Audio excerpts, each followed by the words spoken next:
Coming up on this week's episode of TechSNAP, the breakdown on the bicycle SSL attack, the real story behind Brian Krebs' PayPal account getting hacked, and the scoop on the Juniper saga. Then it's a great big batch of your questions, our answers, a news-breaking roundup, and much, much more on this week's episode of TechSNAP.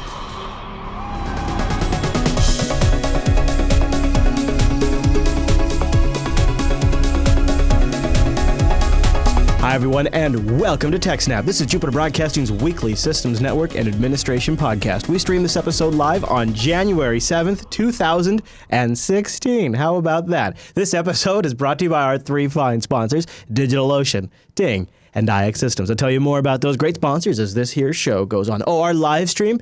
Well, that's powered by the incredible Scale Engine over at scaleengine.com. You should go check that out. My name is Chris, and joining us every single week is our host, the admin, the tech, and the teacher, Mr. Alan Jude. Well, hey there, Alan. Oh, sorry, Alan, I had you muted. Hey there, Alan. Oh, hi. I was letting you chew before we started. Yes, thank you. Alan gave himself. He's very considerate as a podcast co-host. He wanted to freshen up his breath before we started, so he had chocolatey mints. Alan, first of all, it's exciting to be here for our first TechSNAP of 2016.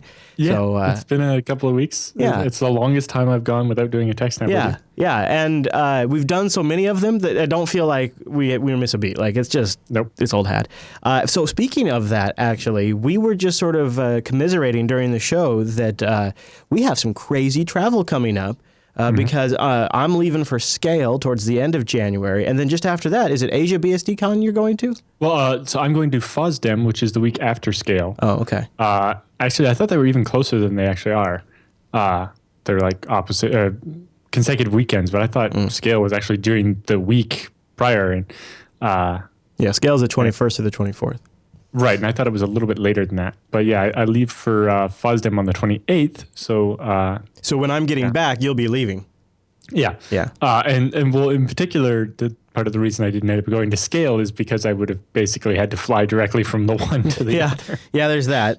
So we're going to do a TechSNAP double recording next week, and we'd love to have you join us live because it's great to have the live chat room. But also, with the holiday slowdown, we don't have a ton of questions in the inbox. We're going to get through some of them today, but we need more questions. So you have a good chance to get your question answered on the show if you go over to the contact page and choose TechSNAP from the dropdown. That's jupiterbroadcasting.com/contact.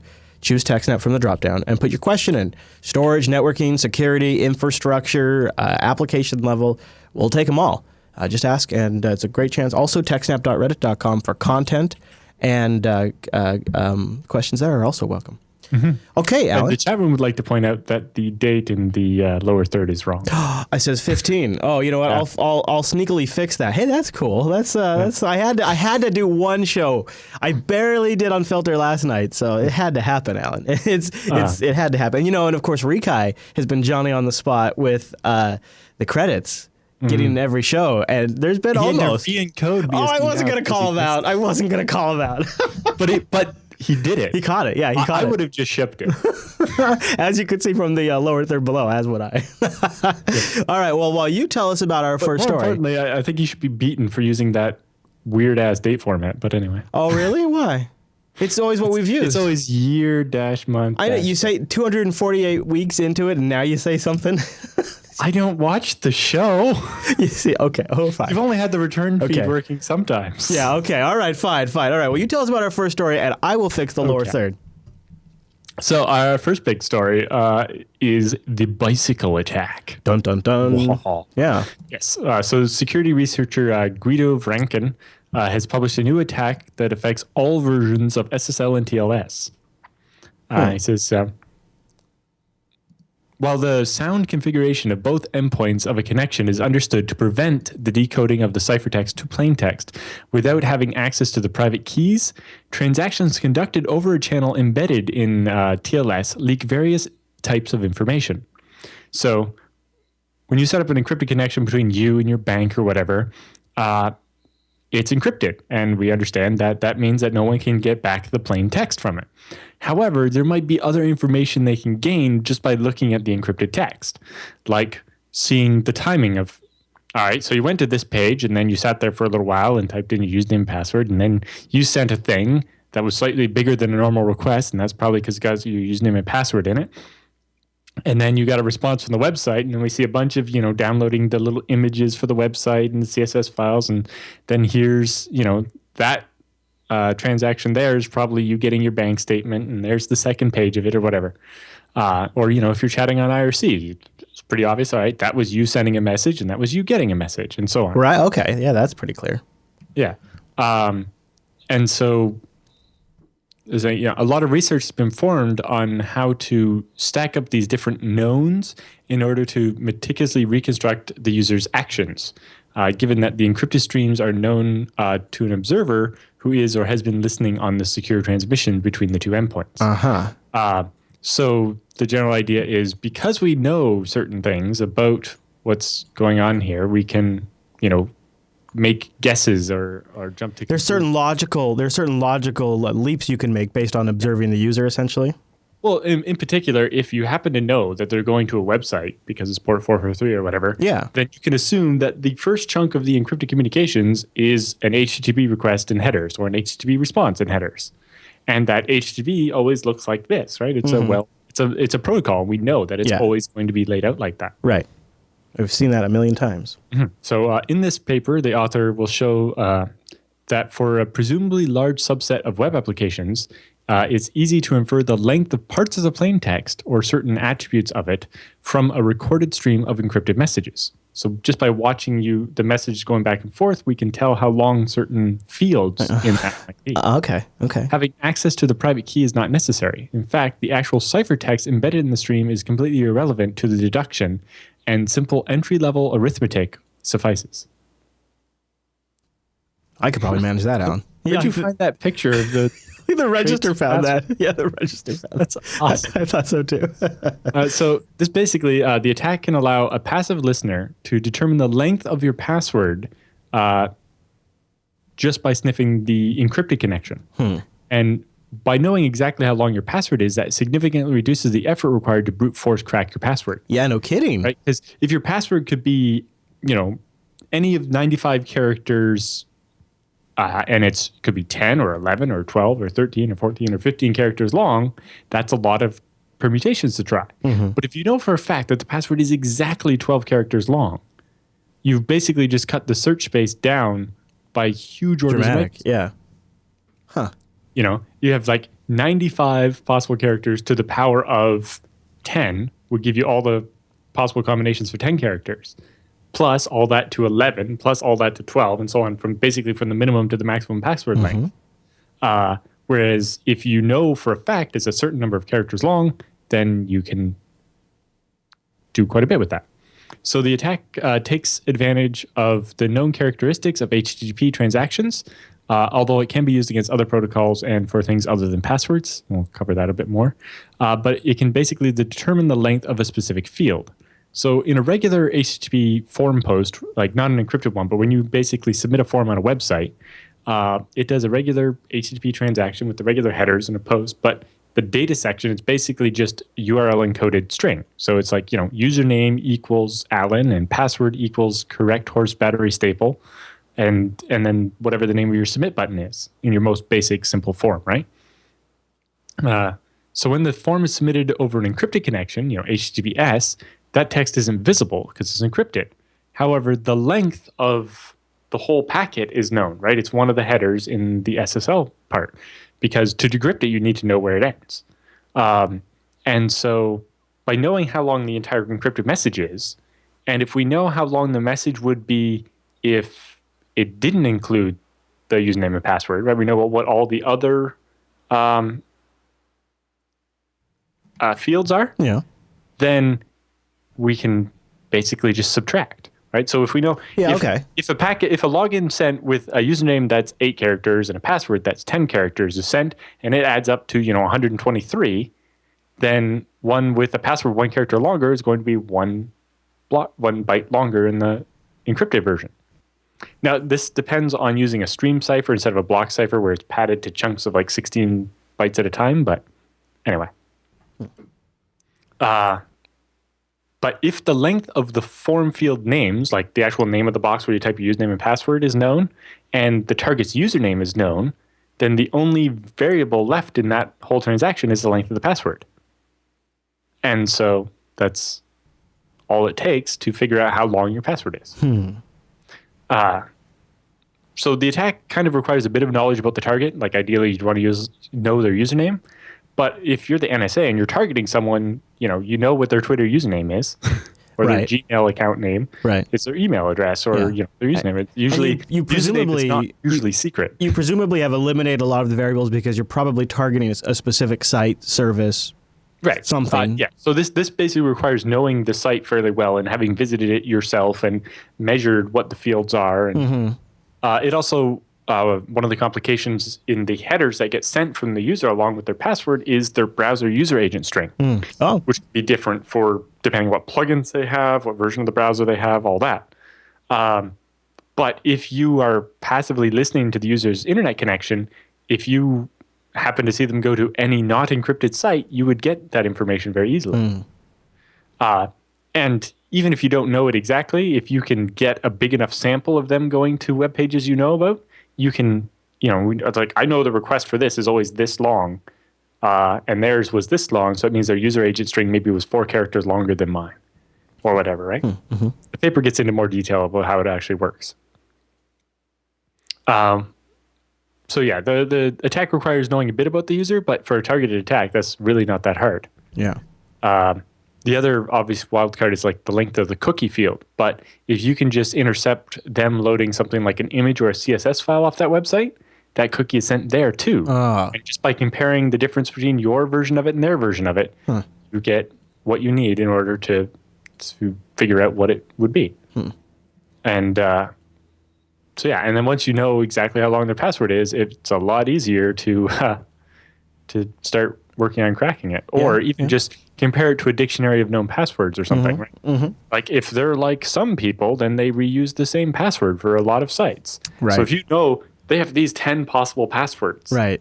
but if we try to log into this website and get it wrong 3 times, we're going to get blocked. So we're not just going to try guess all 10. Yeah. What we'll do is look at the thing and find out how long the password they're using for that site is, and then it's easy to find it on our list. The other thing is because of the nature of the attack, it also works against previously recorded sessions. So if you're the NSA and recorded every encrypted session that this person has for the last couple of years, you can use this attack to go back and look at old ones. The complication there is maybe the website's changed, and so it'll be slightly different. And obviously their browser string will change every so often. What about possibly employers capturing at the firewall level and then going back and... Lots of stuff like that. Yeah. And they mention here that it may also be executed on a larger scale using a Tor exit node, or VPNs, or proxies, or other internet traffic conduits in order to detect weak or short passwords susceptible to brute force or an attack based on a dictionary of often used passwords. This sounds like something law enforcement would love to do if they got their hands on an important couple of Tor exit nodes. Yeah. There's also a nice explanation of why it's called the bicycle attack. I was going to ask, yeah. So it basically said, if you get a bicycle for Christmas and it's wrapped up and it's under the Christmas tree, it's still pretty obvious that it's a bicycle. Okay. Just because you wrapped it up in encryption, you can still tell that is a bicycle. You know what? I'll go with it. Good enough for me. That's right? Pretty good. And it's like, he only named it because it makes it easier to talk about. That's the part I kind of do agree about. At least he didn't make a logo for it. Yeah, I'm sure somebody will, though. Although the Register was working on something. I just don't know if they quite nailed it. I think they got close, but... that doesn't really say bicycle to me, but that does. I love that just by, it's just black boxes going across the internet, but we can just tell that those passwords in there. Yeah, it's a good metaphor. Oh, that's interesting. So the paper also talks a little bit about what you could do to try to mitigate this, like including some random data in every post that's a different size so that it hides the length of the password. But like, if you just use a random sized padding, then extra field, then if I just get a large enough sample, I can figure out the range of those padding and probably narrow it down anyway. And, if I watch you log in 5 times and notice the differences, I can eventually figure out how long your password actually is still. So then it was like, well, what we could do is in JavaScript or something, after you type in your password, when you hit submit, it would actually pad your password out with null bytes or something all the way to, say, 1,000 characters. And then, the password field actually gets submitted will always be 1,000 characters, but the server on the other side knows everything only consider up to the first null byte and then ignore the rest. Although it's curious to see what some applications would do if you started sending null bytes in the passwords. Yeah, that probably would take some troubleshooting. Then the paper goes on to describe how you could do this for other things, like GPS coordinates. Just because they're encrypted, but just by knowing their length, you can guesstimate where in the world that could possibly be.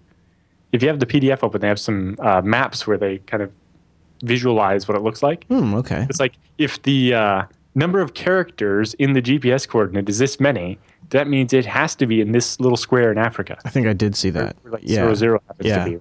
Yeah. I'll zoom in a little bit before I pull it up. Or if it doesn't have at least this many characters, then it's definitely not over here in Antarctica. Yeah, so if the number of characters is exactly 2, then it has to be right there in Africa. And if it's 3, then it can be anywhere in there that's not that little block in Africa. Right? And then you scroll down and it's like, if you happen to know that it's 4, then it could be any one of these places. So it's, Europe, but definitely not North America.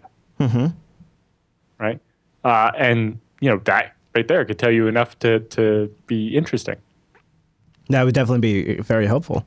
And then it does the same thing for IP addresses. If you had IPv4 addresses and they're encrypted, just by knowing how many characters are in the address, you can reduce the possible addresses that it could be. If it's exactly 7 characters long, then it's only 0.000023% of the address space happens to be 4 single digits, right?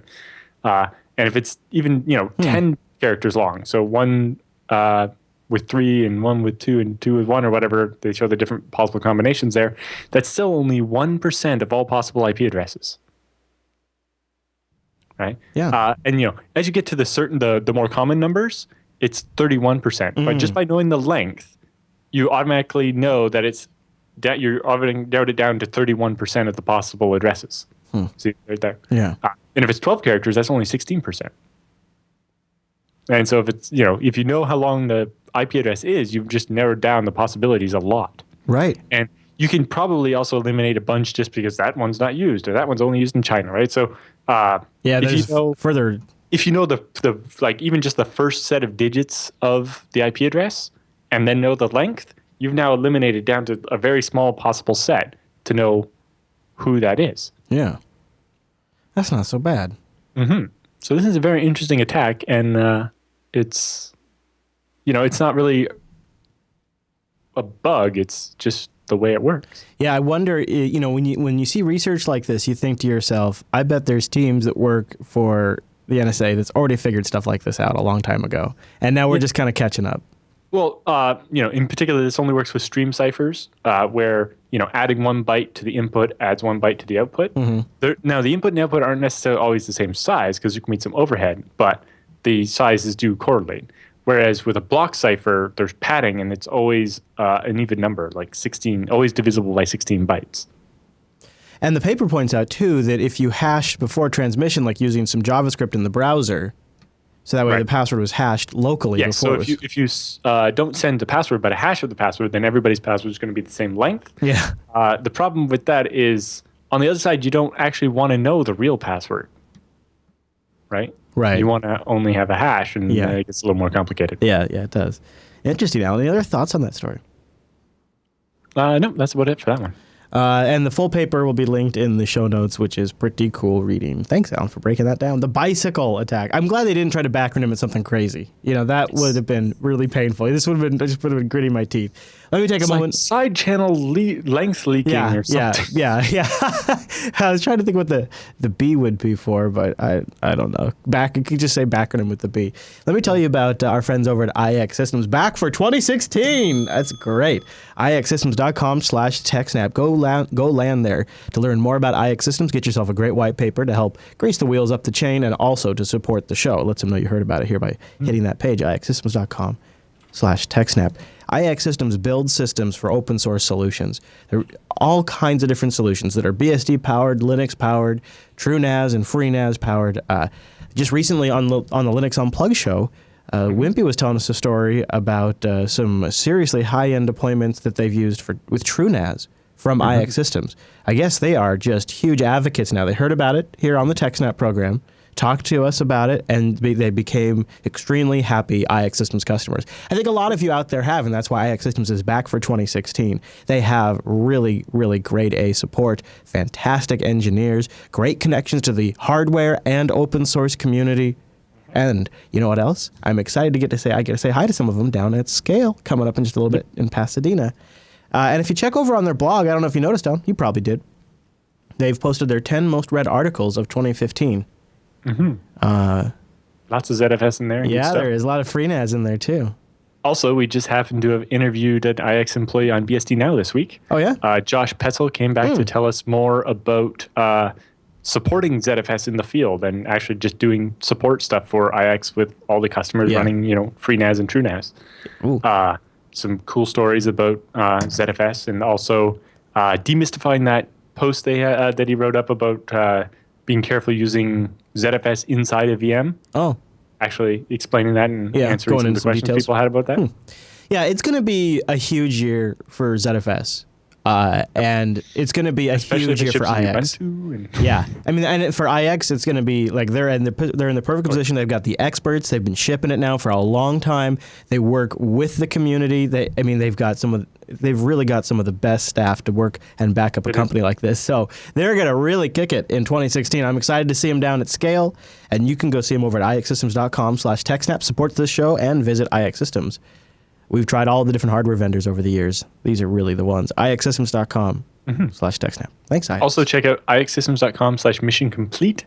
Write in your story about how you used ZFS or open source or FreeBSD or whatever to complete a mission, and you could win their monthly contest. Yeah, and we always like seeing TechSNAP or BSD Now audience members in that. That's pretty great. Also, if you're more the artistic type, they have the FreeNAS logo contest, which is going on until January 20th. That would be epic. You could be the designer of the next logo for the FreeNAS. And if you win that, then contact us because we want new frames and logos integrated. We want a new look for TechSNAP for 2016. So if you got extra time. Well, good news. Krebs on Security's website is up and online for our next story. It's been a rough week for his website. So good to see it's up for the TechSNAP show. What's going on over at Krebs, Alan? So I titled this story, Merry Christmas, We Stole Your PayPal Account. Yeah, that was a good one. I was surprised to see. I thought that was actually a Krebs title, but no, that was an Alan Jude original. No, Krebs was reality, lazy authentication, still the norm. Yeah, not quite as zippy. But yeah, so on Christmas Eve, Krebs had his PayPal account stolen, which is exactly what you want to be dealing with on Christmas Eve, right? Yeah, boy. Yeah, I saw that. Oof, that's rough. Yeah, so on the morning, it says, the perpetrator tried to further stir up trouble by sending my PayPal funds to a hacker gang tied to the jihadist militant group ISIS. Although the intruder failed to siphon any funds, the successful takeover of the account speaks volumes about why most organizations, including many financial institutions, remain woefully behind the times in authenticating their customers and even staying ahead of identity thieves. So he says, on Christmas Eve morning, I received an email from PayPal stating that my email address had been, that a new email address had been added to my account. I immediately logged into the account from a pristine computer, changed the password, switched my email address back to the primary contact address, and deleted the rogue email account. Oh man, he was in crisis mode. He then called PayPal and asked how the perpetrator gotten in, and was there anything else they could do to prevent this from happening again. The customer service person at PayPal said the attacker had simply logged in with my username and password, and that I had done everything I could in response to the attack by changing the password and making sure all the email addresses were the right ones. The representative assured me that they would monitor the account for suspicious activity and that I could rest easy. 20 minutes later, I was outside exercising in the unseasonably warm weather when I stopped briefly to check my email again.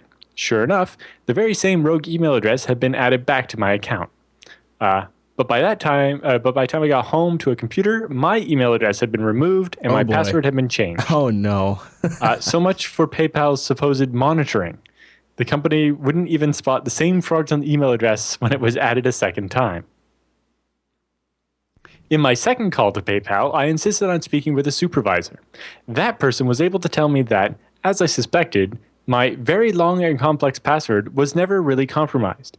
The attacker merely called into PayPal customer support, pretended to be me, and was able to reset my password by providing nothing more than the last 4 digits of my social security number and the last 4 digits of an old credit card account.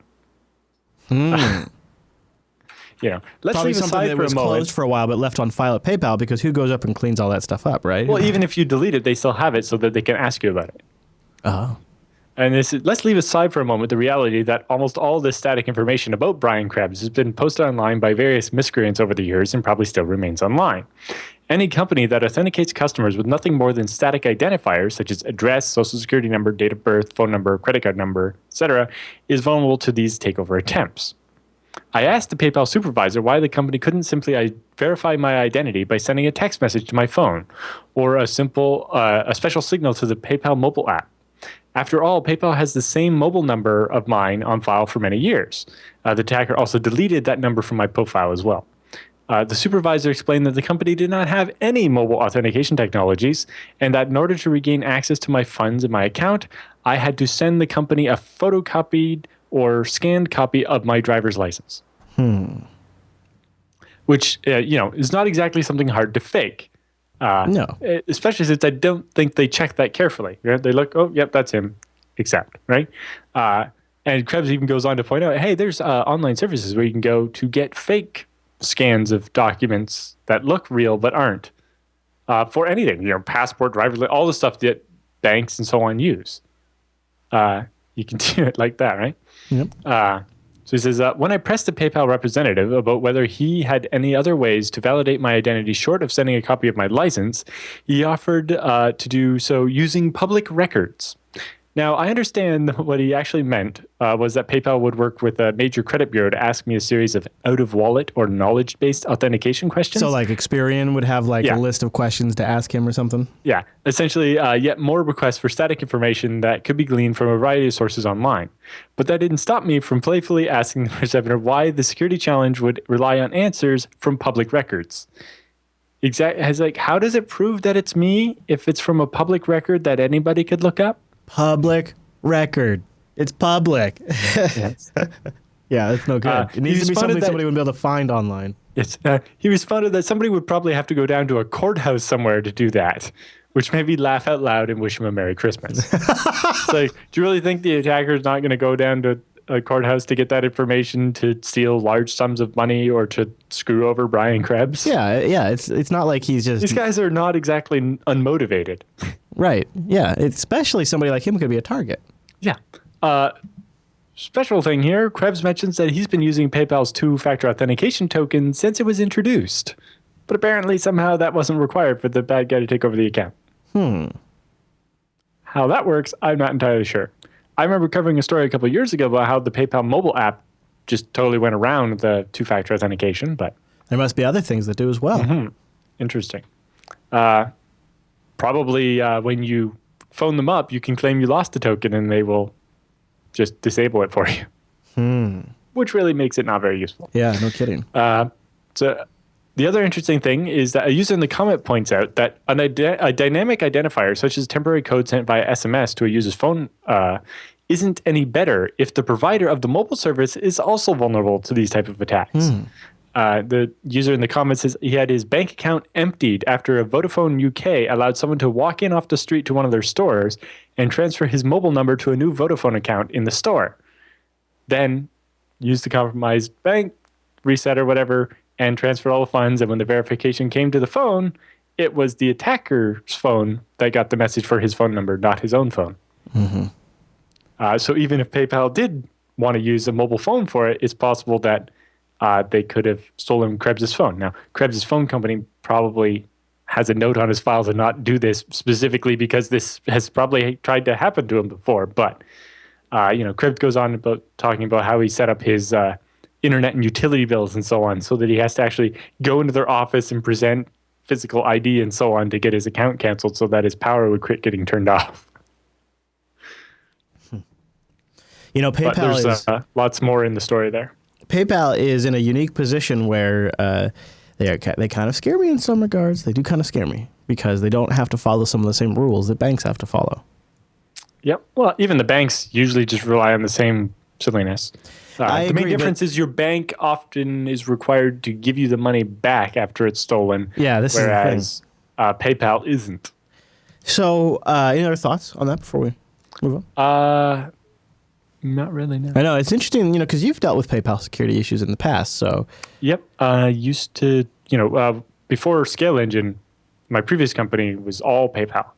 And when I first started it up, I was a little less experienced and PayPal was a little less smooth. Yeah.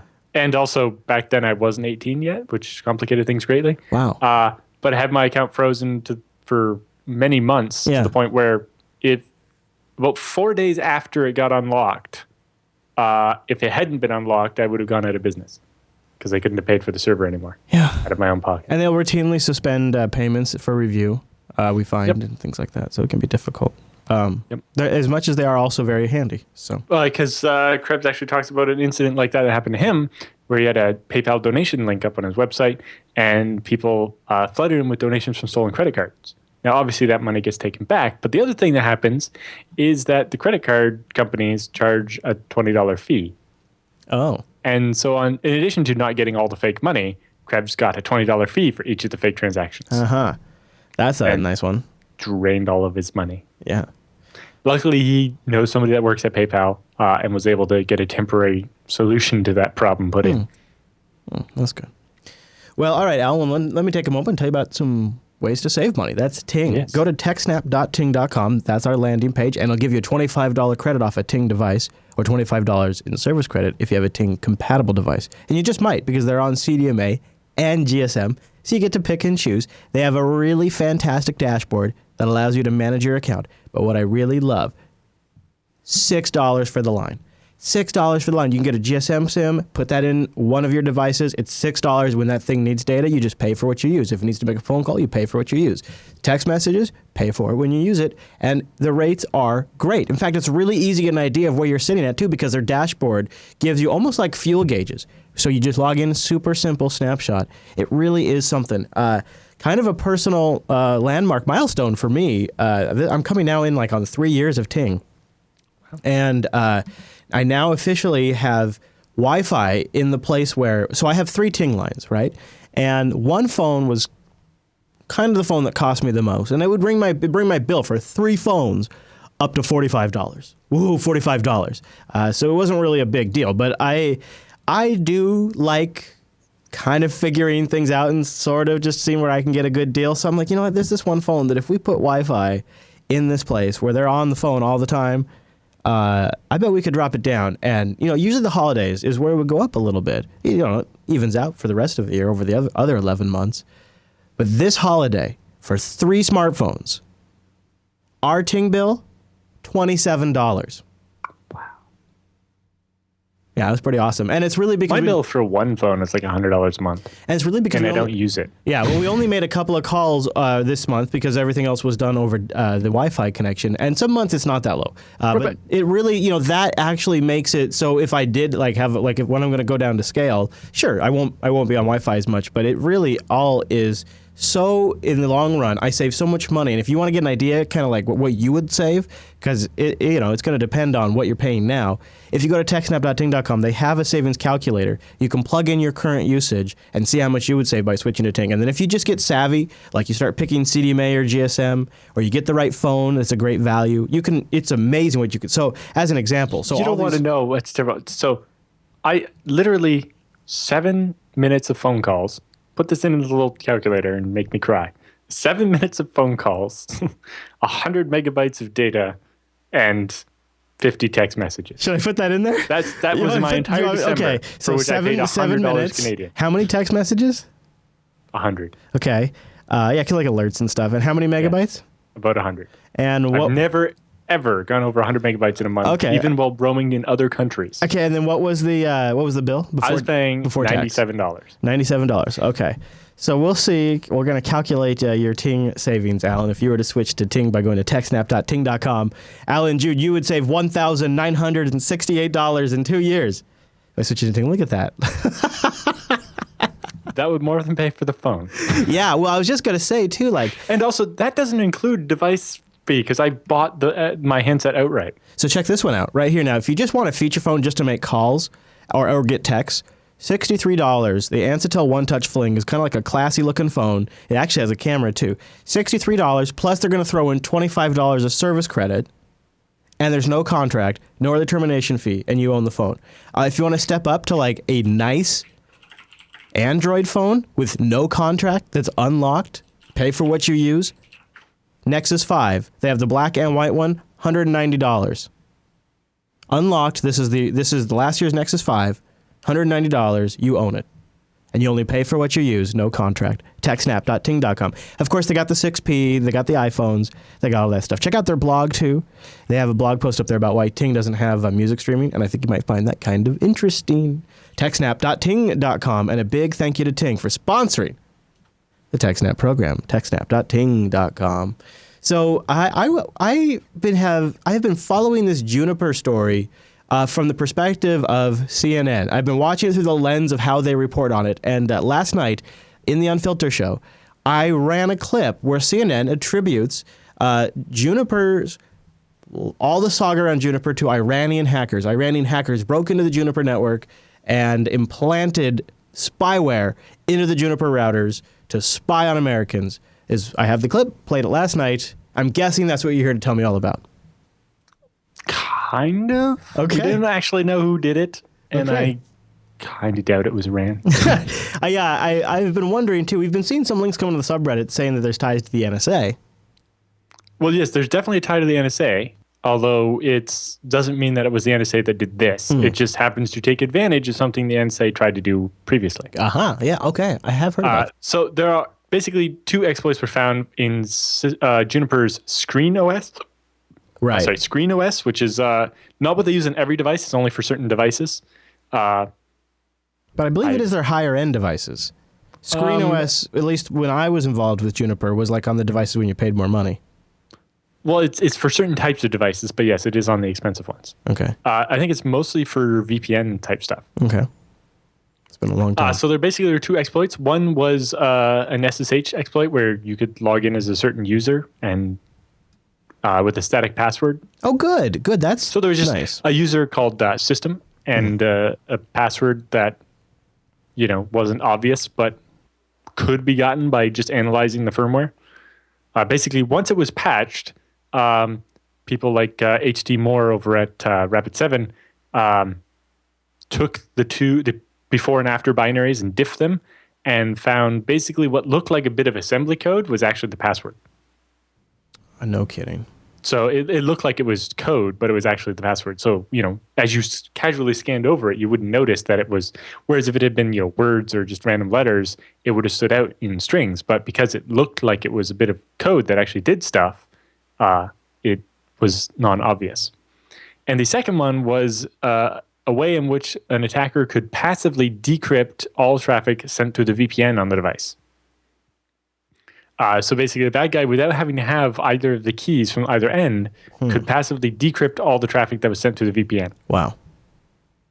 And so that one in particular was the one that a lot of analysis has happened on. But anyway, so on December 17th, Juniper posted this security advisory saying that some of their products were affected by an unauthorized code in Screen OS that could allow a knowledgeable attacker to gain administrative access to NetScreen devices, which is knowing the secret password to log in, or to decrypt VPN connections. That sounds like an attacker managed to subvert Juniper's source code repository, insert a backdoor.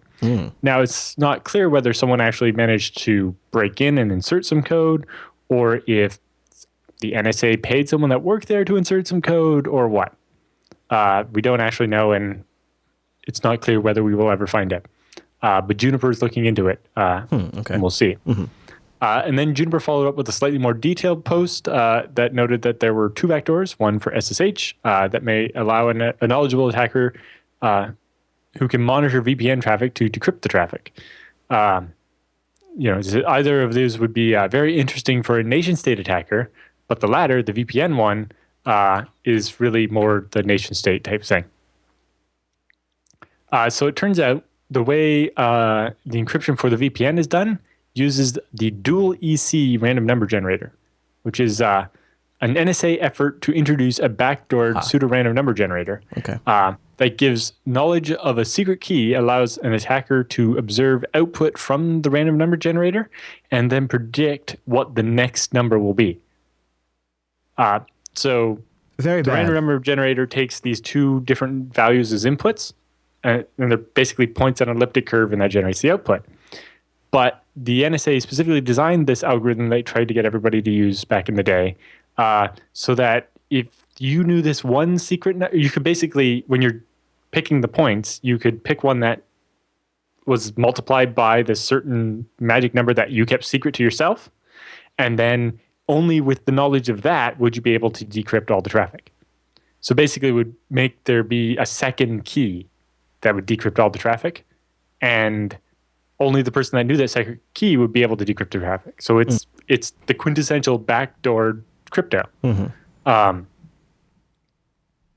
So they say during the Crypto 2007 Rump session, Niels Ferguson, who's a very famous cryptographer, and Dan Shumov pointed out that if the points are not randomly generated but carefully chosen in advance, the security of the dual EC DRBG can be subverted by the party doing the choosing, effectively backdooring the random number generator. It says, namely, if one chooses points P and Q such that Q is equal to P multiplied by E, holds a value of E that is kept secret. It will allow a party that generates said P and Q to recover the internal state of the random number generator for output in a basic computationally cheap fashion. Basically giving you a backdoor into the random number generator. So basically, by looking at the encrypted data as it goes by and knowing that secret number, you can figure out exactly where in the cycle the random number generator is and tune yours to be in the exact same spot, so you know exactly what inputs going into the crypto algorithm, so then you can basically undo the encryption. It says, what is unknown, however, is what an attack would look like on the pseudo-random number generator cascade employed by the Juniper Screen OS. So in the past, Juniper put out a knowledge base article explaining how they use dual EC. Okay. And they say, Screen OS does make use of the dual EC DRBG standard, but is designed to not use dual EC as its primary random number generator. Screen OS uses it in a way that should not be vulnerable to a possible issue that has been brought to light.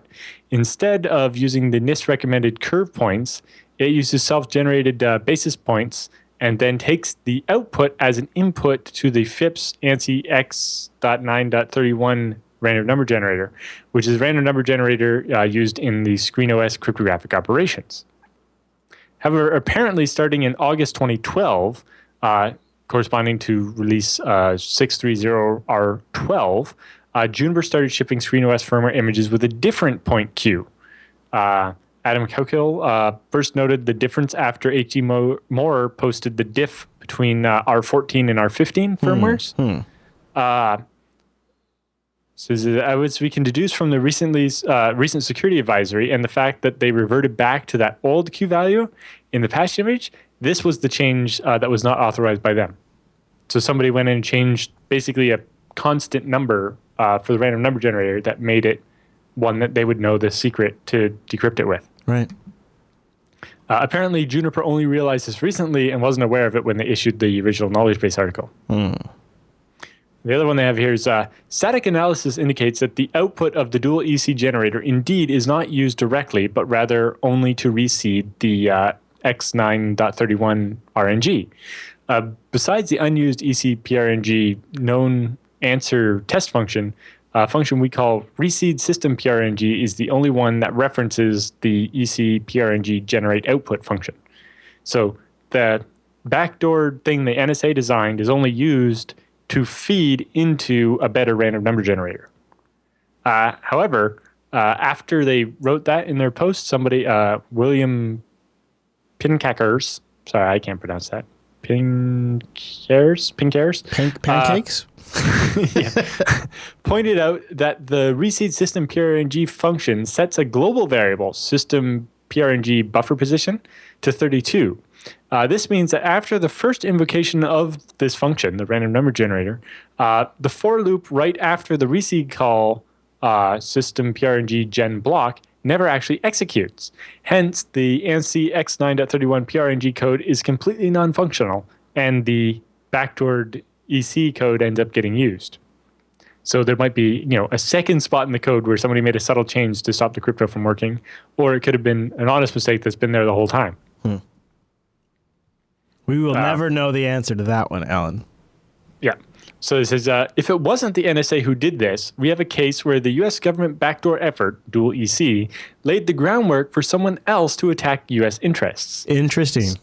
Which would be a very good argument against backdooring any future crypto. Specifically right now. It turns out, if it wasn't the NSA that broke into Juniper, then someone else who did piggybacked on the NSA's previous attempts to do this. Yeah.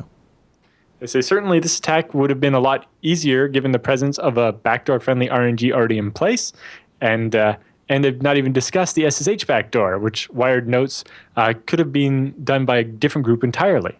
They say the backdoor certainly isn't NoBus, because Foxit IT, the Dutch company, claims to have found the backdoor password in only 6 hours after it was announced by analyzing the firmware. Yeah. And they point out that NoBus in this case is an intelligence community term meaning nobody but us. So, a NoBus backdoor means it's one that only works for us and not for everybody. No bus.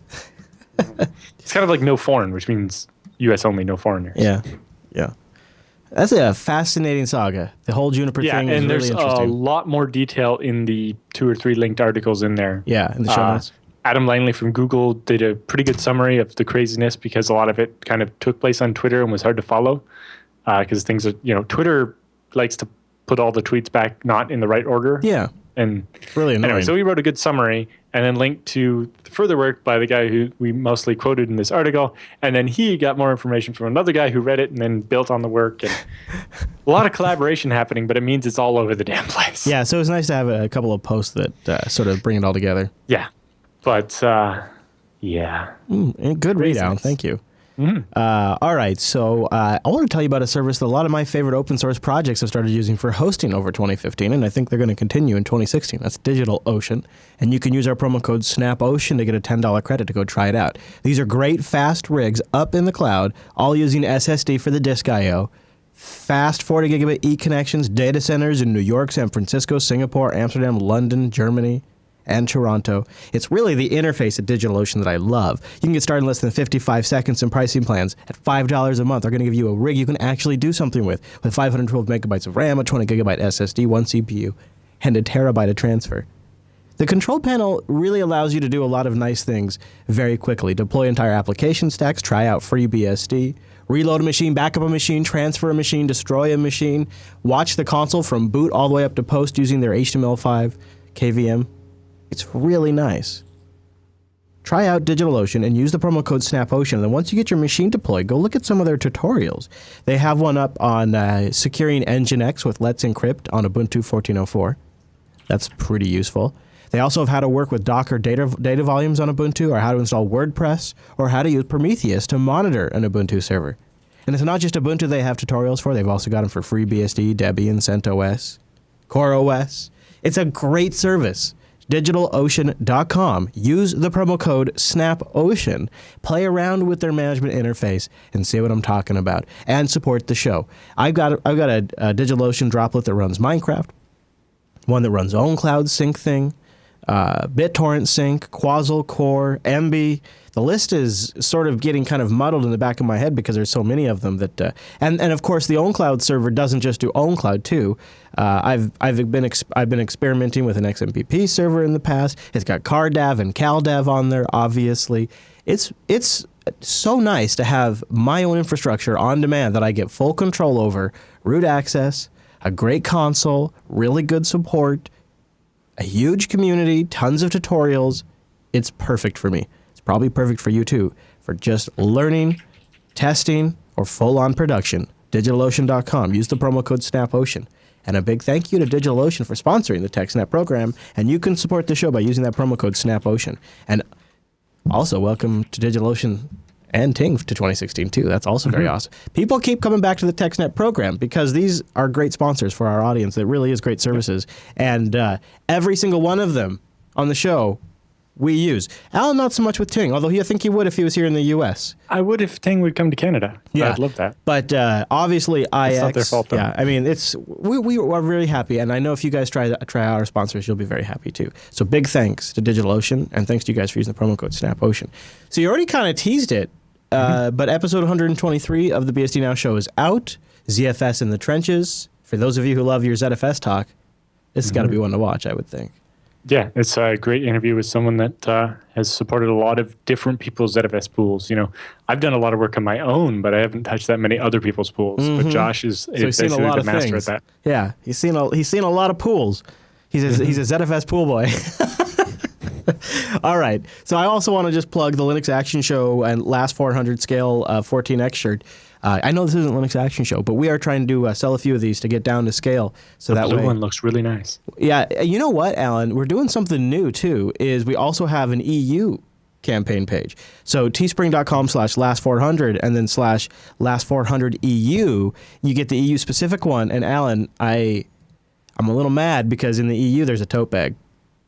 Come on, a TechSNAP tote bag. Like, you know, when you go to conferences and stuff, there's like a ton of handouts and stickers, and this is perfect for that. Also, I happen to have a tote bag now that I just bring my lunch back and forth in, but they don't have them in the U.S. Now, if you're in the U.S., you could order from the EU page, but I'm going to have Ange order me 3 from the EU page. So if you want to help our effort to get down to scale, and if we get enough funding, we're going to throw a little party. It depends on how many shirts we sell at teespring.com/last400. We'd love to throw a party to celebrate the Linux Action Show's 400th episode while we're down in Pasadena. So we could use your help getting there. And also a way to get yourself some swag. Okay, well, the news is all done. We have a great feedback segment, so let's wrap it up, Alan. It's time for the TechSNAP feedback.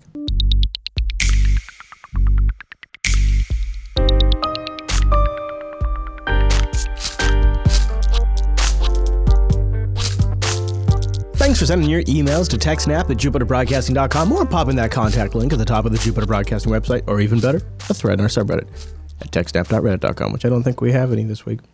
Daniel writes in, Alan, with our first email. He's got a grayless mystery on his hands. He says, "Hello there, Chris and Alan. I had a user over the holidays who had an issue with sending email. After grepping through the mail log, I found that the email had sent and had been held as part of a gray listing policy, and a few minutes later the message showed it was delivered okay. The problem was not exactly gray listing, but rather the message was stuck in the user's email client, K9 Mail, outbox. It would not send at all. It wasn't until the user copied the text and created a whole new message, pasted in the copied message, and then sent the new message again. No sign of the first message ever showing up before the second message was created. Do you know of any ideas as to what might be causing messages being stuck in an outbox of an email client?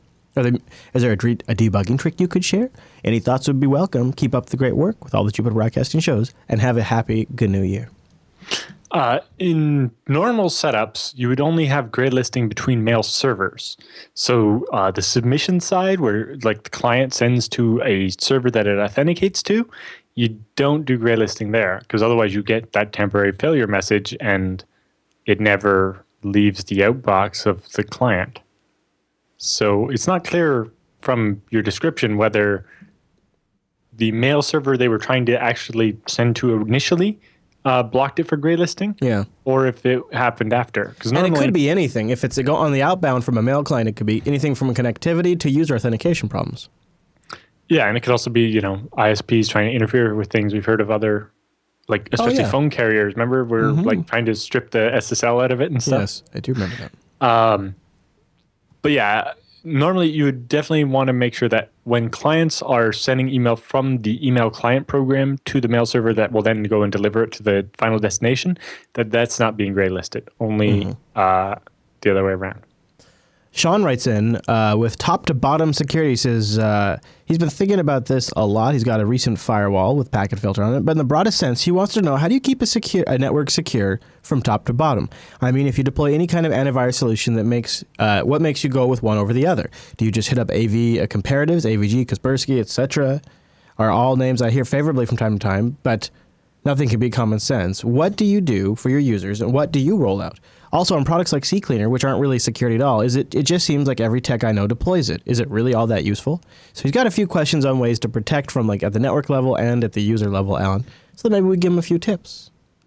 So with something like pfSense, you can install Squid that can and then configure it to do things like block advertisements or scan things as they come through to try to block things that are known to be bad. Yeah, cutting down on stuff that comes in from the web, especially if the clients are running Windows, would be a huge step. Not using Internet Explorer, also very beneficial. Reducing the usage of Flash on the end user's computer, keeping the end user's computers patched and current. If you do those things, then your antivirus you pick is going to be less important. Just pick a good one. Everything you mentioned in your email is fine. The one I've deployed the most is Nod32 and AVG out of the list that you sent in. I haven't deployed a lot of, or Viera, or whatever it is, or F-Secure. Yeah, and then for like CCleaner and Malwarebytes and so on, I don't know. I don't run Windows clients. I don't run a corporate type network anymore. I'm going to be that guy. I actually like CCleaner. I haven't used it for a couple of years, but when I did use it back in the day, I thought it would do a decent job. There's another one that starts with an A something, and I know the guy that wrote it. He's a Geekshed IRC guy. Works at one of the virus AV vendors now, but back then he just wrote it as a tool for stuff like that. So for genuine top-to-bottom security, it's actually really super simple. Deploy devices you have control over. Deploy devices you can update and maintain. And deploy devices you are comfortable managing so that way you do all of those things. If you follow those three criteria, you're going to be in a better position than almost every other network out there. If you get into something that you can't install updates on, if you get into something that doesn't give you flexibility like Alan mentioned, like maybe blocking ads, that makes it more difficult to make your network more secure. So if you follow those three things, you're probably set. I don't know. Here, all the machines in our corporate office are PCBSD, and so they don't get malware. Yeah, there is some serious consideration there too. Is ask yourself, does the end user's task require Windows? Now, obviously, if there's an application requirement that requires that you use Windows, that's a given. I just happen to have control of, the people that we hire at Scale Engine are working with Unix, and so yeah. We don't have anybody at JB that runs. Well, we might have our newest remote editor might run Windows, I think. Oh, I guess Rekai has a Windows machine. Yes. Yeah, I know. I'm just thinking like here that works like that does like production work. Never gotten spyware on my Windows. Yeah, I've had Windows machines for years, and the only time in the past when I would have antivirus on them would be if a contract required it, like to be on their network. Otherwise, why would I bother? It really does come down to common sense, and not downloading crap, not using Internet Explorer, things like that. But in the end, you're stuck with if your users are going to keep falling for the same thing, clicking on bad ads and so on, because it's like, oh, see tennis players' boobs or whatever, then it's true. I might click that. All right. So a friend of the show, Michael Dexter, writes in. He says, "Hello, Alan and Chris. I'm researching a real-world silent data corruption, a.k.a. a little bit rot, and would like to ask you and the TechSNAP audience for suggestions on large data sets that are widely mirrored that everyone has. My first thoughts are popular Linux distro DVD images, mini mirrors, often with checksums, so that'd be very handy. Project Gutenberg or Wikipedia snapshots. I remember them, they did that to like one laptop per child, and there's a lot of apps that do that. He says, my plan is to download the same data from, say, 10 to 20 mirrors, each of which presumably has different OS file systems to some degree. Statistically, out of the N should be experiencing bit rot unless they are all super aggressive about verifying their checksums. Can you suggest other reference data sets that everyone has? And what is Michael Dexter's Twitter handle? I think it's Michael Dexter. I thought so too. I wasn't sure if you remember. So that would probably be a good way to get it to him is to tweet him at Michael Dexter and see if you can help him out because he's working on a problem. And I thought that's actually it's like if we knew there's this one file that everybody has, and if everybody ran SHA-256 on it, how many people's would come out differently because their hard drive has mangled it? Yeah. Do you think? The one thing about like. Michael Dexter. Let's see. It's not at Michael Dexter. It's it is at Michael Dexter. He's just changed it to Rolla Dexter as his display name right now, which is very funny. That's because that's my nickname for him because he's the BSD Rolodex. He knows everyone and can make introductions. So the only thing about those particular data sets, like the distros and stuff like that, is they might actually be the ones that are most aggressive about checksumming. That might be so that could be the only problem there. Yeah, mirrors are usually pretty good about that. And especially, if you use rsync, it's going to be silently corrected and you won't know that you had a problem there. But if you guys have suggestions out there, tweet them and let them know at Michael Dexter. But yeah, anybody has an idea of a file lots of people wouldn't have that we could get everybody to check and from all over find the place. out how many people might have corrupted versions of it and not even know it. Yeah, be interesting to know that. So now for the feedback segment, something a little new. A series of tweets from John Lambert, 1 out of 10. And the first is, it's not the byte that makes a spider successful, it's the web. Turn your infrastructure into a sensor. I don't know what he means by that, but it sounds cool. Basically, by getting your logs from different places, like the event log off each host machine, your firewall and proxy logs, DNS, remote access, NetFlow logs, the authentication logs from your domain controller, your email logs, your communication logs, your management, all your different logs into some kind of system where you can actually search them. Yeah. And, oh boy. And learn things from your logs instead of just, having all these log files you never read. So that, when you find out that something was happening on this host, you can then cross-reference the logs from that host with the firewall to figure out where it might have actually come from, and with, the Active Directory server to see what user they might have actually logged in as. Yeah, that's good. Here's another one, speaking of that. Adversaries need credentials more than malware. Avoid the sins of Windows credential administration. Dun, dun, dun. And he's got an infograph here of the sins of credential administration for Windows, which is... Yeah. Sins of abdication. Don't leave the local accounts completely unmanaged, right? Sins of trade, excessive credential lifetime to reduce service interruptions, right? You don't want to have accounts that don't expire for 3 years. You want something, you want to set the expiration to happen fairly frequently and just, you have to bump it, And obviously that eventually somebody forgets to do it one time, and then somebody can't log in and they get yelled at, and then it gets set to a really long number, and then... that person leaves and their account stays active for a year afterwards, and then it gets compromised, right? The sins of wishful thinking, being enamourous of two-factor authentication, but forgetting that, if the two factors aren't different enough, then it's the same as one factor, right? Right. And sins, securing servers, but not the admin workstations is also a problem. People spend all this time securing the server, and then, their laptop is full of malware, and you get password that way. I'm reminded of this one client that had this really super secure data center with dual door entries, fingerprint, badges, full-time staff in the data center, and then you go out to the common, just like, cubicle area where just everybody works, and people will, like, if there's like a party and people bring food, like that, there's a table out there everybody eats at, and just right next to one of the cubicles right there was a remote KVM console to all of the servers in that secure data center, just right there, that anybody in the entire building could sit down at. On the wrong side of the man trap. And then they installed another one later on in another cubicle, so there was 2 out there that were just connected to all of those servers, and none of that security mattered. I just remember watching them going, but you don't get it. On the wrong side of the man trap. Yes. Well, much easier because the problem was there was so much security to get in the data center that it was inconvenient, and so the techs wanted to be able to check something really quick on the consoles from their desks, and since that's where everybody in the business worked at, they just took a couple cubicles and did that. All right, Al, you ready for number 3? Threat intel can be rewarding, but beware the perils of the journey. Beware of the perils. Yeah, into threat intel journeys. Yeah, so it's like, InfoSec is failing to protect us, right? No matter what firewalls is going to stop the Chinese hackers or whatever. Let's change to using threat intel instead. And then you can see tumbling off the ledge of yet another black box. Yeah. Because, InfoSec is very generic, and right, and they have the Cyberhawks with silver bullet talons.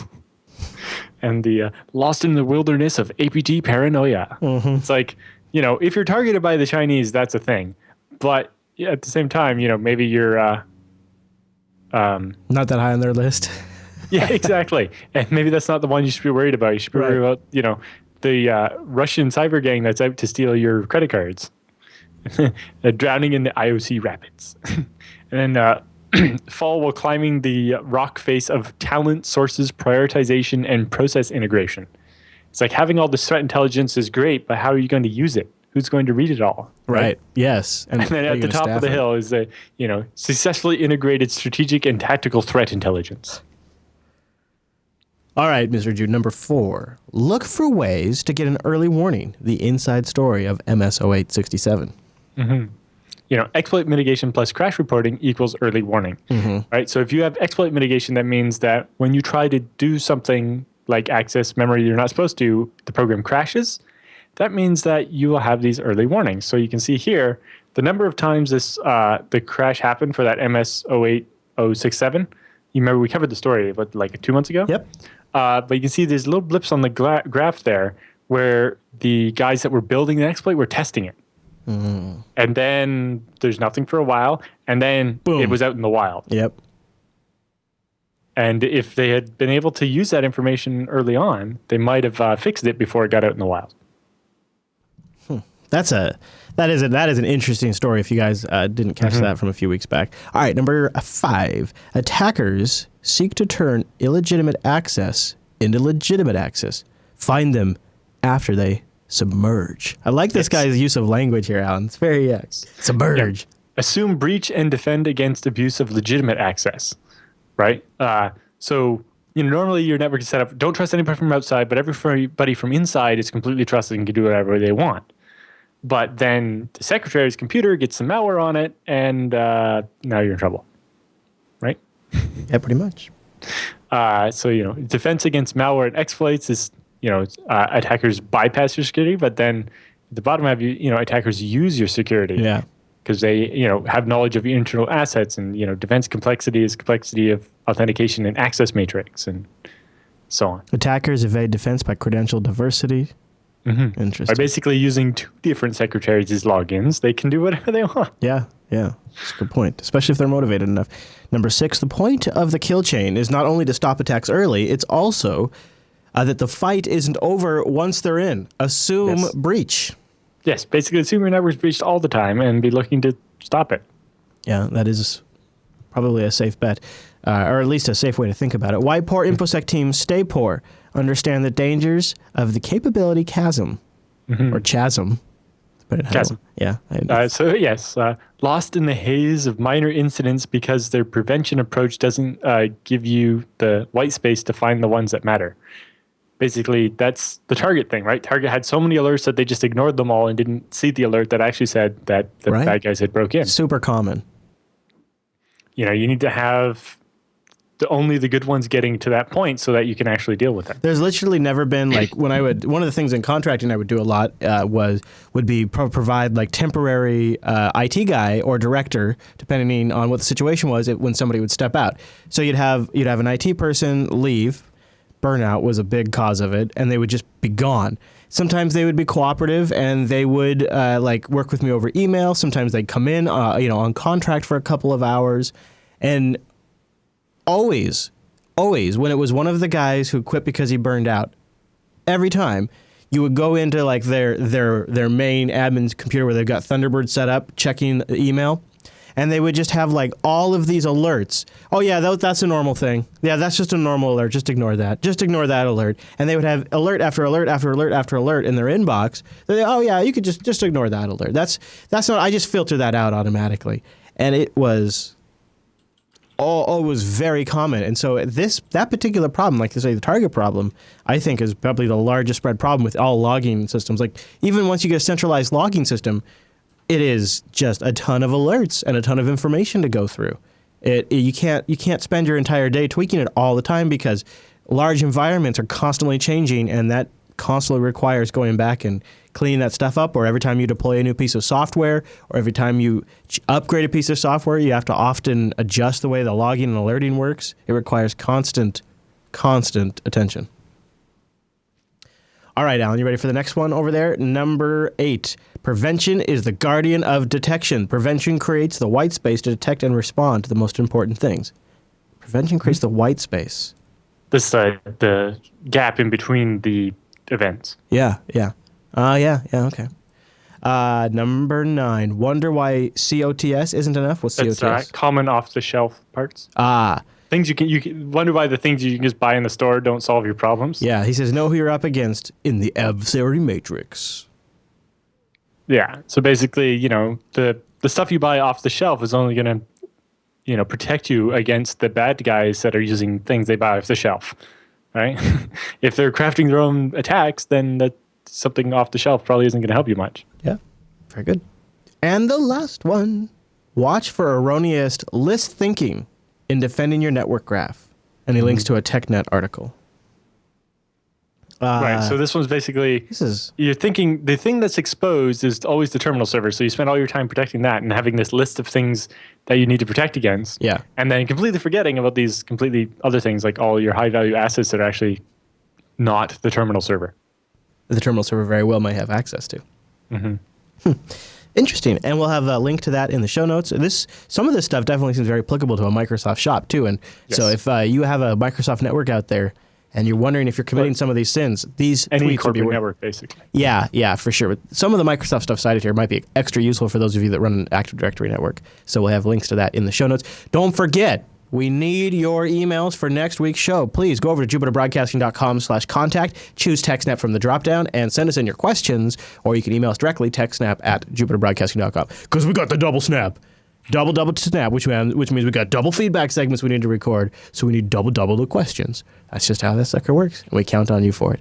All right, Alan, with the feedback all done, that means it's time for the TechSNAP Roundup.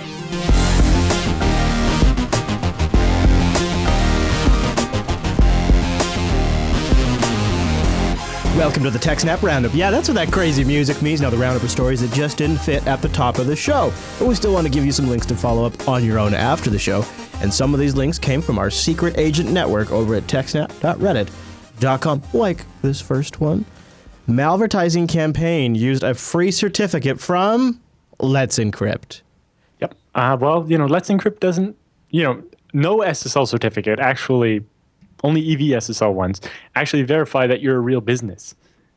All the same, if you bought that same certificate from Symantec or somebody else, all they do is verify you own the domain, and the bad guys own the domain. It's not anything special. I guess it just keeps the cost down. Yeah, but the other SSL certificates were only like $9. It's not that big of a cost in a malvertising campaign. Yeah, that's true, and it's really not a big detractor to Let's Encrypt. I'm sure lots of press about it because Symantec would rather you paid them $1,000 for the certificate. Sure, yeah, right. But It really doesn't stop anybody from using the certificate to do bad things. Yeah. All right, Alan, tell me about code.he.net. Yes, so he.net is Hurricane Electric, happens to be my ISP. Yeah. They're the most peered transit provider on the internet and also the biggest IPv6 network in the world. Oh. And they apparently would like to teach you to code for free. That's cool. So they're doing Perl, PHP, Ruby, Python, and SQLite? Plus HTML, CSS, JavaScript, jQuery, and XML. Dang, son. And they also have a separate Get Certified as an IPv6 Expert course, which is how it all started. I'm not entirely sure what they're into with this just because they're an ISP. Like, if you go to the front page of their website, just he.net, you can see what kind of ISP they are. Well, I think I'm going to go there before. Their website still looks like it did when I first heard of them, when they had the tunnel broker thing. Yeah. That's their website. And that's what their website has looked like since like 1998. The website gets updated regularly, but I guess they just feel like, hey, if you don't know who they are or what you're doing, you don't want them. But if you would like to get some really good internet, they're the people to talk to. You can see the little network map there. Yeah. Where they have a global network that they actually own. Can I see it? Oh, where'd it go? Scroll up on the side there in network map. Quick links. Yep. Okay. Network. Here we go. Getting me a PDF up in this business now. Yep. And you can see my house is connected to the one in Toronto. Boy, you're right in the good spot there, aren't you? I wonder if DigitalOcean is connected to that. Possibly. Yeah, because I got IPv6 there too. Yep. And I also have in Portland. So when you transit, so you go through Chicago, then or New York to come to Seattle or Portland. I think I go Chicago, Minnesota, Seattle. Yeah. But if that were to be down, I would be able to go, Winnipeg, Calgary, Vancouver, Seattle. Yeah, that's really neat. I love that they put that out there. Mm-hmm. Good for them. And you can see the orange dots are ones they're planning on adding as well. Oh. But anyway, so they're a big backbone ISP that's made up of really cool technical people and not a giant sales team or anything.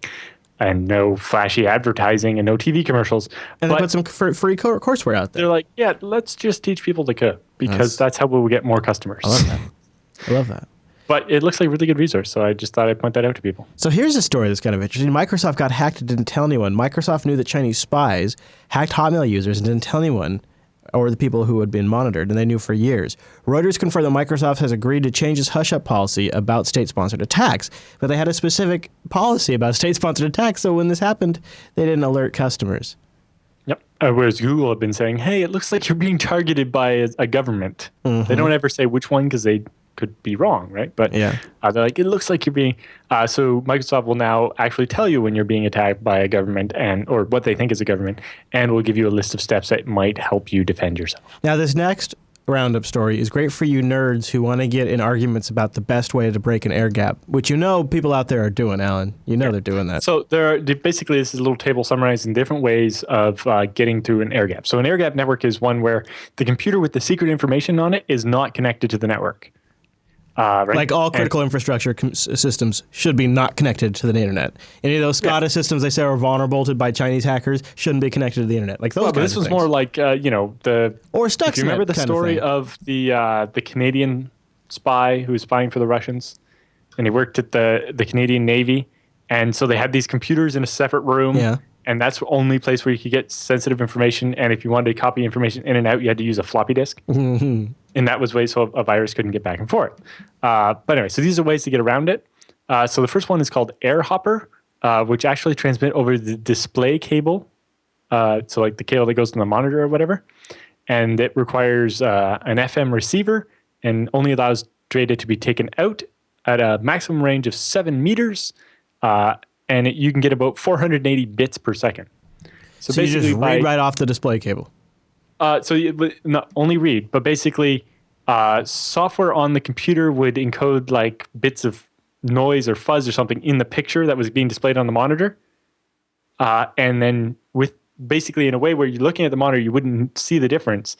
Slowly, your files are being transferred by a static on your monitors. Basically, wow, that's great. Mm-hmm. Then we have the ultrasonic one, which is basically using the speaker and mic in your laptop or whatever. And that one allows bidirectional of a range up to almost 20 meters and allows 20 bits per second by basically making sounds at a high pitch that you can't hear. But by transmitting and listening, you can actually transfer files back and forth just very slowly. Yeah, 20 bits. Yeah, 20 bits per second is really slow. Yeah, but not as slow as the next one. If you're just trying to get out a text file, and you have all day, This next one's a little slower. Yeah, so GSMM is basically a modified memory chip that goes in the motherboard and has a GSM thing built into it. That's amazing. And this uses a GSM baseband protocol to send data up to 5.5 meters away at 2 bits per second. 2 bits. Yeah. Or there's another one where you can build dedicated equipment. Right. So the GSM baseband means you can you can receive the data on a phone. Yeah. If you build a special rig to receive this data, you can receive it at up to 30 or more meters away at 100 to 1,000 bits a second. Now we're talking right out of the RAM. So that'd be good. Yeah. And the other one is called BitWhisper, where the transmitter is actually either the CPU or GPU heating system. So basically, using a thermal sensor, you watch for patterns in the CPU or GPU heating up and cooling off. Maybe while the computer's not in use. And, you can only do that from a distance of up, less half a meter away. And at 0.002 bits per second or 8 bits per hour. 8 bits an hour, Alan. Yeah. And you have to basically have a little bug inside the case or something. But it would allow you to slowly exfiltrate information just by causing the GPU to heat up and cool down. I guess it was really important and you had a really long time. Yeah. Well, and again, it depends how much data you're actually trying to get out. But yeah, that's true. Yeah. You got to be specific. Time Warner Cable warns that some customers' email addresses and passwords may have been compromised. They said they're working to reach out to customers who may have been affected. Approximately 320,000 customers throughout the markets that Time Warner serves could be impacted, Time Warner said. So it could be a nice big breach. We'll probably know more by next week's episode of TechSNAP, I would think. Because it's happening today, I believe. Or yes, and I think there's related or unrelated one with Linode. So we'll have more coverage on that soon. Okay. So we know more. Now, what about these? I love this story. I'm glad you caught this. The Dutch government backs strong encryption and condemns backdoors. Booyah. Yes. So we've had lots of governments talking about implementing backdoors. We had the UK saying that, if companies don't give us information when we ask for it, then we'll put the people that run the company in jail or whatever. But the Dutch government has said, we're against any idea of backdooring encryption, and also gave €500,000 to the OpenSSL project to continue beefing that up. I love that they're coming out and making this statement. Congratulations to them. Hoorah. Hoorah. Okay, so let's shift gears and talk about these latest tech support scams that seem to indicate that Dell has been hacked. Scammers know customers' phone numbers, PC serial numbers, the support history of the PC when they're calling up and they're like, hello, I am from Dell. And it seems to indicate that Dell may have been hacked. Yeah, People so if they have your computer serial number and the service history, although at the same time, if they had malware on your computer, they probably wouldn't need to phone you. But they could probably read the serial number somehow and then go to Dell's site, log in with the serial number, and get the service history. But in that case, they probably wouldn't phone you because they've already taken over your computer. Whereas most of the time, the point of these scams are to get either money out of you or get you to install some malware so that they can make money with your computer. Yeah, that too. Yeah, that's a good point. Yes, we'll have to see if Dell comes out and apologizes for that. See what they say. All right, tell me about DNS reverse mapping. Right. So this is a conversation that came up in the FreeBSD chat room the other day about, on mail servers, checking the reverse DNS of the other side to make sure it was valid, not a spammer. And I actually mentioned that nowadays, spammers are probably the only person that have this set up exactly perfectly because otherwise mail gets rejected because of it. But anyway, so this is an Internet Engineering Task Force Best Common Practices Guide on using it, when you can use it and when you shouldn't, and how it works and so on. Very good. Nice find, Alan. Now, here's another Brian Krebs before we get out of here today. Fraudsters are automating Russian dating scams, taking advantage of lonely guys. The scam package is assembled and marketed to Russian-speaking hackers with hundreds of email templates written in English and a variety of European languages.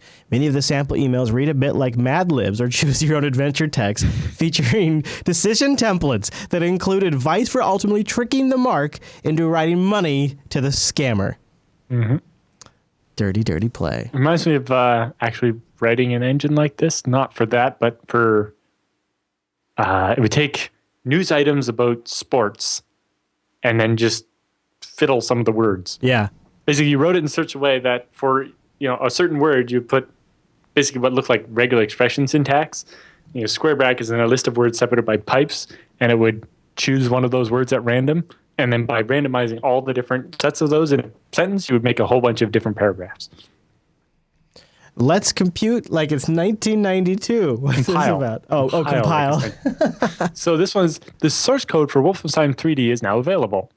But in order to actually compile it, you have to build the infrastructure that existed in 1992. Sure. Right? So you need a DOS environment, so DOS box. You need to somehow find the Borland C++ compiler from 1992. And if you actually want the graphics to work, because those weren't included in the source code, you need the demo or shareware version of Wolfenstein in order to steal the art assets out of it. Wow. And then it even gets into some of the esoteric stuff with like the image format, where they actually, there's one a little bit further down where they show like a corrupted screen. But they found the way that they optimized the graphics to make them take up less space meant that unless they decoded them properly, when you tried to play the game, it just looked like a garbled screen. So they're somewhere. Here's the game, so we're probably getting there. Oh, gosh, there it is right there. Yeah, that's a little garbled. That takes me back. Yep. Wow, look at these. There's the garbled one. Yeah. It's like, so what happened? It's like, well, the way the art assets are done, there's like this index file, and then it points to these other files, and it wasn't quite being decoded properly, and then, with a whole diagram, and then in the end, you actually could play the game. That is pretty neat. Wow, that takes me back. Holy smokes. Got all the way there, though. They got to give them credit for that. All right, so the chat room was talking about this one today during the show. Microsoft is killing off Internet Explorer 8, 9, and 10. They're gearing up to drop. To use Explorer 11 or the new Edge browser? Yep, IE 11 will keep receiving security updates. January 12th, only Internet Explorer 11. After January 12th, 8, 9, and 10 lose upgrades. Yep. And Internet Explorer 11 will remain for the entire life of Windows 7 and 8.1. Also, if you're still using an older version of Windows like Server 2008, I think IE 9 is the latest supported version, and they will continue to support that a little bit, maybe. I don't know. It's not very clear.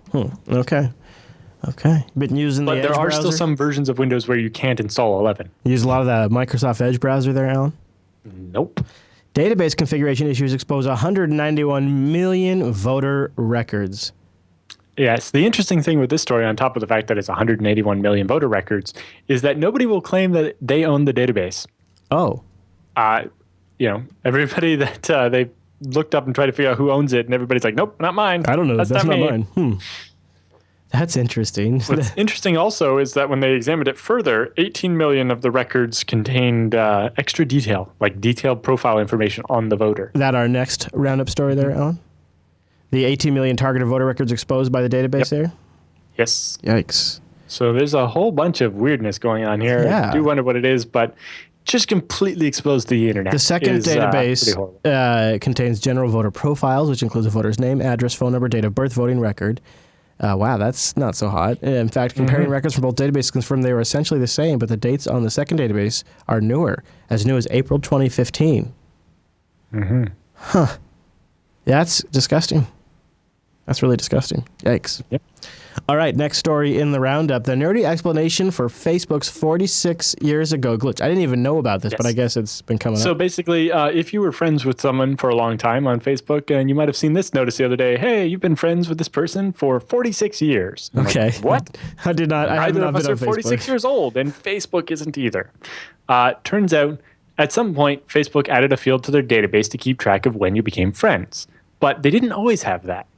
And so when they added the field, anybody you were already friends with, the date you became friends just became 0. And so that meant when they went and made this feature and deployed it, anybody you happen to be friends with since before Facebook kept track of it, the time was 0. Well, in the way Unix tracks time, which is the number of seconds since January 1st, 1970, that was exactly 46 years ago. It's funny. That is great. That's a great. Yeah. That's a So great basically, story, when that anniversary happened to come across a couple of days ago, everybody that was friends with somebody that long on Facebook got this notification. Yep. Let's talk about one of my favorite things. Tape. The unreasonable effectiveness of adhesive tape. I love gaffer's tape and duct tape and all of so it. this gets to talk about all kinds of tapes, like non-conductive tapes or specifically resistive tapes. I've been getting into heat tapes recently. Tell you what. Tape that glows, or the fact that in a vacuum, if you just take regular Scotch tape, when you tear it apart, it generates an electric charge. Really? Yep. Yeah, I have a whole bunch of heat tape because the water to the rover has been freezing. So I've been trying to fix that problem, and it's not been a battle; it has been won. Thankfully, it's just stopped being freezing cold outside, so that temporarily For a couple fixed the days, and problem. then it'll be it is wintertime. I'm glad you caught this because this feels appropriate for TechSNAP. Software with the most vulnerabilities in 2015: Mac OS, iOS, and Flash. And it's probably because Mac OS sits on top of a whole bunch of open source projects, right? That's part of it, yes. But the part of it is also certain companies will do basically fix a whole bunch of vulnerabilities and then give it one CVE number instead of one for each different vulnerability in order to keep their count on this list lower. Aha, yes. So, just looking at the one with the highest number doesn't necessarily mean anything. Part of it is also if somebody else finds the vulnerability, not the company that's making the software, then they can cause more CVEs to get allocated. And so. Still, though, not the headline you're used to hearing, right? Yep. Not the typical But it's interesting, Chrome is up there, so is Firefox CSR, Java's in there, but I think Java, that number seems a little low for Java. Yeah, exactly. Because some of those are all crunched together in one number. Interesting though, also Zen is in there with 34, as many as OpenSSL. Cisco's iOS XE has 38. Even the Apple TV has a bunch. Yeah. Huh. We'll have a link to that list if you guys want to read it. Now, this is a story after my childhood. Gamer leaves his SNES powered on for 20 years to keep his games alive. Wow. Yeah, so you're thinking, hey, NES games had the ability to save games, so you wouldn't have to leave them powered on like your older games. But it turns out in some of those cartridges, it literally just had a little battery that kept the memory alive. And after, when the game's quite old, that battery could be dead. Oh. And that was what happened in this case. So when it wasn't powered on, the battery would quickly, basically the battery didn't recharge well over time. If you ever tried to use an old computer and the CMOS battery's completely flat. Yeah. Well, they're not really, he doesn't want to go and tear it apart and replace it. I didn't realize they used a battery in them. That's amazing. Not all of them do. It depends on the game. I guess it was cheaper to install a battery and a little bit of RAM than it was to buy have a permanent write space or whatever. Flash or something like that. Yeah. I remember Super Ghouls and Ghosts didn't save your progress. And so I did this. I left it running overnight one time so that way I didn't lose my progress. Yep. That's a great story. But yes, so this one managed to keep it on for 20 years with only a couple of power outages, and I guess maybe the battery could help him get through that. Yeah. My biggest problem with something like that is like, okay, so I'm going to hook it up to a UPS now. Yeah. So you have to interrupt the power to hook it up. Yeah. How do you do that? You got to start it. You got to think ahead. I've seen some crazy ones where it's like, well, we'll just splice into the power cable and add on, and that's too much. That's too much for me. That's too much. You got to start ahead with the UPS. You just got to think ahead. All right. Speaking of thinking ahead, 6 things to watch for in 2016. Anything catch your attention here, Alan? Yeah. So this is Threat Post lists of what they think will be the big things in 2016. They say the first one is advocacy is job one. Security researchers and advocates have certainly grown up in the last couple of years. We've seen a lot more research papers and so on. Emerging from the shadows of, the IT labs and so on, researchers spurred on by the assault on crypto, privacy, and so on. And specifically, we think, with the Wasner agreement and the attempts to backdoor crypto and so on, that'll be more and more important for security experts and so on to fight against the government and just generally convince regular people that, this is the way it should be done. Also, securing things, even brushing off the whole Internet of Things fad. In general, we need to make all of our stuff more secure. We don't need our cars and our fridges and so on to be hacked. If we can't secure the computer systems that run our banks, we really want to put more and more computers in our cars, right? It's a good point. It's kind of a scary point. Yes. The kids are not all right. There have been major healthcare breaches, and we've seen breaches at VTech and Hello Kitty and so on. And so we really want to be more careful with that type of stuff as well. Very cool. I like it. Yeah. Money on the move, things like Apple Pay and Google Wallet are just going to increase the chances of problems. And make your mobile devices even more of a target. Yep. And I think that the whole idea of advanced persistent threats will kind of die down as more and more of these gangs will focus on being stealthy instead of having persistent access. Basically, by only breaking in when they actually need to, they reduce the chance of getting caught, meaning that their method of breaking in will work for a longer amount of time. If that makes sense. I think so. Mm-hmm. All right, so we just a couple of left in the roundup, and I thought this one was kind of interesting. Follow-up, Uber is settling with the New York Attorney General over Godview. We talked about Godview before. The ride-handling company agreed to adopt more rigorous privacy and security practices and pay a $20,000 fine after an investigation prompted by a BuzzFeed news report. And we covered that newsfeed report where they went in there and when they bragged about having God mode where they could watch where everybody was going and things like that. And turns out that was violating some privacy. Well, they actually figured out that one certain customer was cheating on her boyfriend or something by where and when they went somewhere and stuff like that. Yes. Okay. Which obviously would be great to be able to sell to an advertiser, right?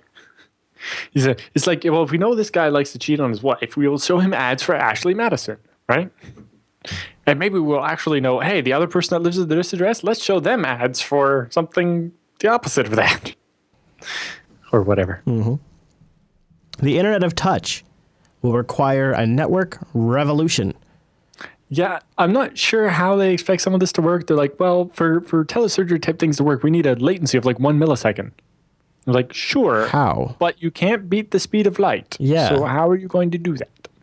Of course, now, Anyway, so it talks a bit about the protocol and changes and so. Yeah. Boy, they've been working on this for a long time. Yep. All right, and our last link in the roundup this week, web tune-up extension with multiple critical vulnerabilities over on Google Security Research. This is about, if I recall, AVG, right? AVG antivirus. Yeah. So if you install AVG antivirus, a Chrome extension called AVG Web Tune-Up with an extension ID of blah is force installed on your system and adds a bunch of APIs that can be exploited and could be used to steal the cookies for avg.com to take over your account there or export your browser history. Yeah, I think there's going to be a lot of... Basically, as a series where they've, found something wrong with every antivirus vendor. Yeah, well, and a lot of Chrome extensions are exposing a lot of information, too. This seems to be a bigger problem as well. So it's... Yeah, it's kind of Google stuck in this position of, well, we want to make the Chrome extensions useful and, give them enough functionality that you can actually do stuff. But at the same time, we need to, lock it down enough that it's secure. All right, well, you can find links to everything we talked about today in the show notes. Copious links, as it were, with notes as well. Don't forget about the emails. 7 pages, there you go. Don't forget about the emails at the contact page. And so we're going to be live early next week for the Double Snap, starting at 11 a.m. Pacific time over at jblive.tv. 11 a.m., which is... 2 p.m. Eastern... 1900 UTC. Okay. You go to jupiterbroadcasting.com/calendar to get that converted in your local time. If there's a story you didn't hear us cover, you can submit it over at techsnap.reddit.com. Also a great place to go to give feedback just to this episode for 248. And like I mentioned, we want your emails. Okay, Alan, anything else we need to cover before we wrap up this week's episode? We all done? No, I think that's it. I think we're all done. Very good. It's good to be back in 2016 doing the TechSNAP show. Thank you so much for tuning this week's episode of TechSNAP, and we'll see you right back here next week.